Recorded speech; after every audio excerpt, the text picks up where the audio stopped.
Okay, hello Transformers fans, Phil here, back with another video review. Last time, Voyager Animated Prime. I'm going to carry on with the animated line and review a figure that I'm not even sure is going to fit completely on my webcam screen, so maybe a bit of moving and all sorts to try and fit him in. But I figured, as soon as I'd done Prime, I may as well do his arch nemesis, Leader Class Megatron, and I was right, it's not going to fit in. Tell you what, Leader Class Megatron animated. First things first, absolutely massive. Seriously, it's hard to sort of get a feeling for just how big this figure is without having it in your hand. And one reason is that it's just so long. I mean, it's a helicopter, which means that it's a helicopter, which means that it's going to be long anyway. But it's just sort of, I mean, I thought Ultra Magnus was long, but there are two leader classes that don't fit on my desk. But look at, I mean, Megatron's so much longer. That's a good 3 or 4 inches longer. I don't know if you can see that very well at the end, and even taller as well. I mean, these guys, Ultra Magnus's missile stacks do stick out quite high, but I mean, when they rest flat, Megatron is taller with the blades. So really surprised at how big this figure is. Really happy with how big it was as well, since I managed to get it for less than retail. Got this for £30 from Argos, and I believe they're still doing it as well. So that's £10 off retail price. Well, that nearly fits in. So I would definitely recommend going to pick him up if you can get him for that price. Absolutely. I did buy this on the spur of the moment. I did actually say to myself I wasn't going to buy Megatron from the animated series. I wasn't going to buy any leader classes from the animated series. And true to my word, I've bought all three. Sorry. Lights and sounds. Decepticon symbol on his chest. Push that, and you get a helicopter noise. You hold that in, and the blades whirring goes on for as long as you want. Chest all lights up, and then you get the powering down sound, and the cockpit lights up, which is really good. And then you press the got the old fusion cannon at the front, forming the front mounted gun. Mine doesn't work, it's crap. You pull it back to lock it, and then there's a little trigger there. See how far my missile goes. Oh, hang on, where is the trigger? Oh, that is the trigger. Oh, there you are, look. It doesn't even shoot out the end of my cannon. But I'm so positive at how crap it is, I'm going to face it at the camera. Look, it doesn't even come out. It's absolutely ridiculous. It doesn't stop the cannon looking absolutely brilliant, but never mind.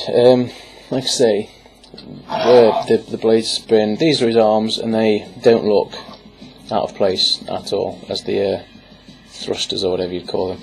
Turn him sideways or upside down, you can kind of see that forms his chest. But again, his head isn't obvious. His legs, you can tell they form his legs, but again, when you look at it like that, it's not obvious that those are his legs, even though you know they are, if that makes sense. So yeah, onto the transformation. First of all, I like to pop these blades off. So just flip the both blades over to one side, and then some people pop them off that way. I find it easier to sort of open them up and then just slide them out, because this handle, actually that's the wrong way around. Just sort these out. The handle inside flips out like that to form the handle for the swords. So I like to slide them in like that. Get the camera focused on it, and then fold it up. So take the swords out first,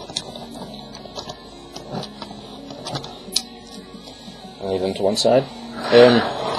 I want to split the legs apart. I always go for the legs first so it can stand up. So just split them apart, and then turn it over. I want to pull these bits out to the side like that. Just twist them around. Same with that side. Pull it out, twist it to the side. Straighten the feet out, and then straighten this foot out as well. Not being a massive you know, Transformers sort of e-fan or anything. I don't really go on a lot of, well, I don't go on any Transformers sites. Just swim them down and put them in there. Those are his legs. I don't know what the general feeling is on this figure, or even the animated series. I know that there's probably a few out there that don't like the animated series because of the style. Just pull that off from there, just pull it off completely, and as I said, simply because of the style of the animation. I'll admit, I didn't like it at first, when I first saw sort of clips of it or pictures of the way the characters were styled, but having seen the toys and having seen the show itself, I really like it. It's, you know, just a fun show. More lights and sounds. You pull the cockpit up, you get the transformation noise in all the same places. Light up. You put that down again, you get the transformation noise. You just slide that down his back, like so. Then just fold the arms down. So yeah, I really like the Transformers animated show, but I don't know what the general consensus is on the internet, and I'm not too fussed, to be honest, because I don't. I mean, I've watched G1 in the animated series, and that's really all I've watched. I've never watched RID or Energon or. Good thing is, you for robot mode, just pull the wings up, and the arms lock straight into place. You pull them down for vehicle mode, and these sort of a little gap there. You do that, and it locks them in place. Yeah, I've not watched any of the other Transformers series to really get an understanding of whether I like it or not. So, Animated and G1 are really the only two that I've ever watched, and I really like them both. So, boo to anybody that doesn't. I really like them, so I'm going to keep buying the figures. Fusion cannon. There's 3 grooves just on the inside there. Twist his arm to the side. There's 3 grooves running down his arm there. I don't know why I always put it on his left arm, but I do. There you have his fusion cannon,